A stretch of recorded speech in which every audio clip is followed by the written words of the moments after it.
Et salut là-dedans. Aujourd'hui on va parler organisation. Si vous avez cliqué, c'est que vous faites du montage certainement, et on va voir comment on peut gagner du temps quand on fait un montage. La première des choses, c'est de se créer un dossier type. Je vous montre ça sur DaVinci. N'hésitez pas toujours, si vous aimez bien passer un peu de temps à regarder mes vidéos, mettez un j'aime, abonnez-vous, tout ça, ça me fait toujours plaisir. On est sur 25. Vraiment merci, ça me fait plaisir d'avoir déjà un peu de monde qui me suit. Alors là, il y a la liste de tous mes projets. Mon projet type, moi c'est celui que j'ai appelé montage vierge. En fait, quand on va créer ce projet-là, on va rentrer tous les paramètres dedans qui nous intéressent. On va venir copier-coller. À chaque fois qu'on fait un nouveau projet, on va copier-coller celui-là où on aura déjà tous les paramètres de préenregistrés. Alors, je vais le lancer pour vous montrer ce qu'il y a dedans. On va regarder au niveau des dossiers et c'est libre. Vous mettez ce que vous avez besoin. Mais c'est important d'avoir des dossiers référencés de manière à pouvoir s'y retrouver très facilement. Du coup, j'ai un dossier séquence dans lequel on va retrouver les différentes timelines que j'utilise. Donc j'ai une timeline pour la miniature parce que je crée mes miniatures sur DaVinci, je trouve ça assez sympa et assez puissant DaVinci pour pouvoir le faire. Une timeline pour les ressources où je range les différents éléments que je réutilise régulièrement. Une timeline en 1080p où tout est paramétré en 1080p par rapport à ce que je filme moi. Et une timeline 4K adaptée aussi à mes rushs. Du coup j'ai un deuxième dossier rush où je vais mettre tous mes rushs vidéo du coup. Moi essentiellement ceux de la GoPro, mais ça peut être ceux du téléphone ou d'un autre téléphone quand je fais plusieurs plans en même temps. Un dossier B-roll où je vais importer donc tous les b-roll. Donc les b-roll, c'est toutes les images d'animation ou tous les effets visuels qu'on va pouvoir mettre pour dynamiser les vidéos. Un dossier audio où je vais venir mettre toutes les musiques, les sons, les enregistrements audio, parce que là l'enregistrement est séparé, avec des chutiers que je rajoute au fur et à mesure ou pas selon les projets s'il y en a besoin. Un chutier export et un chutier miniature. Et très important, le chutier ressources. Dans ce chutier ressources, c'est pas facile à dire, on va y retrouver tous les éléments qu'on récupère de projet en projet. Alors, il faut savoir qu'on va pas copier les éléments à chaque fois, ça va pas prendre une place infinie, parce que ça, on va le relier, je vais vous montrer, à des dossiers différents.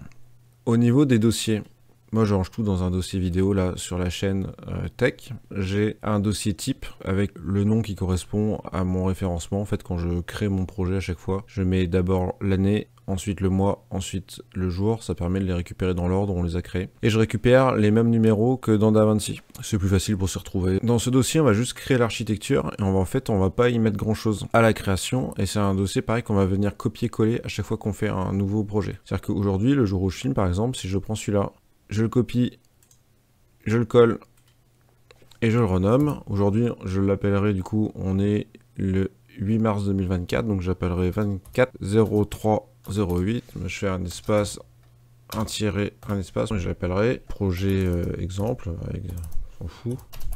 Hop, et on récupère toutes les informations dedans. Et c'est là-dedans où je vais venir mettre, une fois qu'il est copié, les éléments, les rushs dedans. Quand je vais récupérer des b-roll, je vais aller les récupérer sur Pexel ou peu importe, je vais venir les mettre dedans. Des fichiers audio spécifiques, je vais les mettre dedans. Sur Artlist, par exemple, je prends ma musique, et ainsi de suite. Et tous les éléments de ma miniature, je vais venir les mettre là-dedans. Je fais un rush sur la GoPro pour créer mes miniatures. Je le mets pas dans rush, je le mets dans miniature, ça me permet de trouver tous les éléments. Et enfin, de me retrouver assez facilement. Le fait d'avoir un dossier unique et de travailler toujours la même chose, c'est-à-dire qu'on retrouve beaucoup plus vite tout ce qu'on a besoin. Je sais pas si vous avez remarqué, du coup, on n'a pas de dossier ressources. Par rapport à DaVinci, là derrière, on a un dossier ressources avec tout ça. Ce dossier ressources, ça va être tous les éléments qu'on récupère dans toutes les vidéos. C'est-à-dire que je sais que j'utilise par exemple souvent le logo DaVinci ou les pouces bleus de Facebook ou des choses comme ça. Je me suis créé dans mon dossier vidéo un dossier ressources qui est là, où j'ai mis ce que je réutilise. Donc là, par exemple, en audio, j'ai des sons que j'ai récupérés un peu partout. Je vais venir les récupérer directement, ici, dans les ressources, les sons.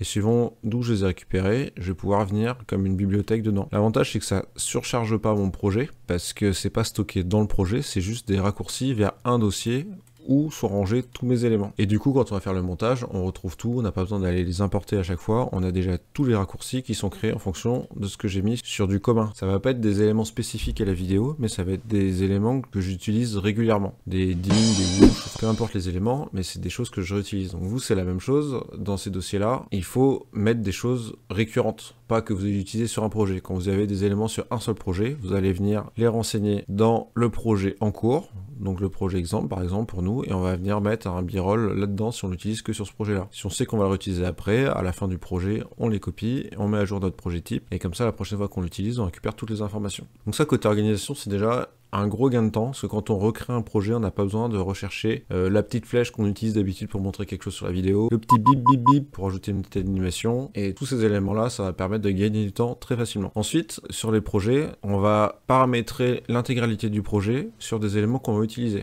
Par exemple, mon projet là, quand j'ai paramétré mes différentes timelines, ici là, quand je crée une nouvelle timeline, donc on va prendre les paramètres du projet, on va pouvoir créer des timelines au format qui nous intéresse. Moi par exemple, je sais qu'avec la GoPro, je filme à 25 images par seconde en 4K. Du coup, quand je crée une timeline 4K, je la mets en 4K, donc c'est de l'Ultra HD. On le met bien à 25 images par seconde parce que je sais que mes rushs sont à 25 images par seconde. En général, on coche le nombre de pistes vidéo et pistes audio qu'on veut. Moi, je sais qu'en général, sur 5 pistes vidéo, je m'en sors pas mal quand je fais pas trop d'animation. Et sur les pistes audio, 4, c'est largement suffisant pour moi. Je devrais peut-être mettre un peu plus de musique, mais sur des vidéos plutôt tuto, je trouve que la musique déconcentre et l'information passe moins bien sur ce qu'on dit. Par là, on va pouvoir paramétrer ce qu'on veut. Je vous montre vite fait comment j'ai su que ma GoPro était à 25 images par seconde. Quand je prends mon Rush GoPro, que je vais dans l'inspecteur, que je vais voir le fichier, ça nous dit exactement qu'on est à 25 images par seconde sur une résolution de 3480 par 2160. Donc grâce à ces informations-là, quand vous balancez votre Rush dans la timeline, vous cliquez dessus et vous récupérez les informations. Donc si vous créez la timeline avec la même fréquence d'image, vous évitez les problèmes.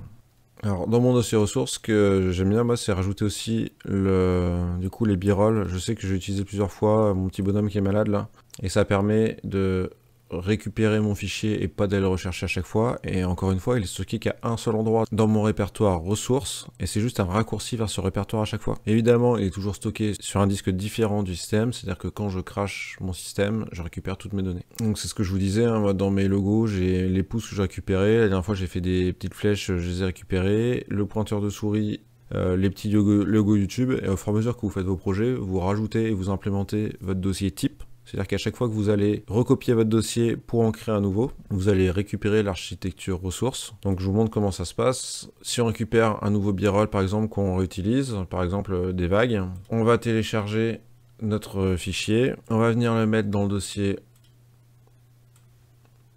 hop, ressources. Alors on va le mettre dans les images, on va créer un nouveau dossier paysage. Allez, paysage, on le met dedans, et derrière, sur DaVinci, c'est vraiment dans le montage vierge, où il faut le faire, de manière à le récupérer dans les montages suivants. Parce que c'est ce dossier-là que je vais venir copier-coller pour mes futurs projets. Rien que d'appliquer ça, ça permet de gagner énormément de temps parce qu'on cherche plus la petite flèche, on sait qu'on l'avait utilisée dans un ancien. On sait qu'elle est là, on l'a déjà utilisée, on l'a déjà fait. Trouver des éléments graphiques, c'est assez pénible parce qu'il y a peu de sites gratuits. Quand on arrive à en faire un, en bidouiller un, on est content de l'avoir, autant bien le ranger. C'est vrai que ça demande de la rigueur, ça je vous l'enlève pas. Mais quand on les retrouve, franchement le montage est quand même beaucoup plus agréable. Entre chercher un quart d'heure à chaque fois, à éplucher tous les projets où est-ce qu'on l'avait mis, c'est pas pratique. Au début j'utilisais carrément un projet ressources que je lançais pour récupérer mes différents éléments qui étaient calés sur la timeline comme il fallait et tout ça, mais c'était pas ultra pratique. Quand je récupère l'abonnement par exemple, là, hop, avec les sons qui sont en dessous, hop, les sons ils sont en audio 4, faut bien le récupérer avec la sélection liée, sinon on prend pas le son. On fait un copier, on retourne dans le bon projet, qui est gagné du temps en ce moment, on va sur la même timeline, on fait un coller, et ça le colle sur la même piste vidéo et la même piste son. Alors c'est bien si c'est vide, si sur ce projet-là vous avez un peu changé vos habitudes et que vous avez empiété sur ces pistes-là, et ben du coup ça vous flingue dedans parce que ça se colle par-dessus, donc vous êtes obligé de créer un vide, coller dans le vide, virer les vides, c'est franchement pas pratique. Alors que si vous l'avez directement dans les ressources, vous le prenez et vous le mettez sur la piste qui vous intéresse. C'est beaucoup plus simple en fonctionnement et ça évite d'aller courir d'un projet à l'autre. Alors si vous voulez passer d'un projet à l'autre, hein, je vous le montre quand même, pour pouvoir lancer plusieurs en même temps et avoir comme moi là plusieurs projets d'ouvert, il suffit d'activer l'option quand vous êtes ici avec un clic droit, navigation dynamique entre le projet. Ça vous permet d'aller d'un projet à l'autre sans qu'il se ferme à chaque fois que vous cliquez sur un nouveau. Il faut penser à les fermer de temps en temps aussi hein, parce que ça prend de la ressource. Je vous disais, quand vous avez des éléments que vous n'avez pas stockés là, il y a la possibilité de créer une timeline exprès ressources que vous créez dans votre projet type. Si vous avez des éléments que vous voulez mettre dans la timeline, vous pouvez les coller ici. Si vous avez l'habitude d'avoir tout le temps une séquence, une intro, si vous avez un générique par exemple, ça permet de l'avoir ici pour pouvoir jouer un peu avec. J'y vois pas beaucoup d'intérêt, mais j'ai voulu créer cette timeline là pour avoir un peu le projet ressources que j'utilisais avant, mais en vrai je l'utilise plus. Quand les dossiers sont bien rangés, honnêtement, je l'utilise plus. Voilà, j'essaie de faire concis pour cette vidéo. Dites-moi en commentaire si ça vous fait gagner du temps d'utiliser ça ou si vous avez une autre méthode, peut-être qui est plus rapide. Si vous voulez gagner du temps, toujours, dans mes vidéos, j'ai attaqué un peu les expressions sur DaVinci. Je vous ai fait une petite vidéo sur les cuts pour faire des zooms comme celui-là, là. Et la manière de le faire en un clic pour les récupérer dans les effets et pouvoir faire les zooms de la même façon, juste en prenant et en balançant. Toute la vidéo est là, n'hésitez pas à aller la voir, c'est ultra pratique. Allez, amusez-vous bien, faites-vous plaisir, faites des beaux montages, à la semaine prochaine.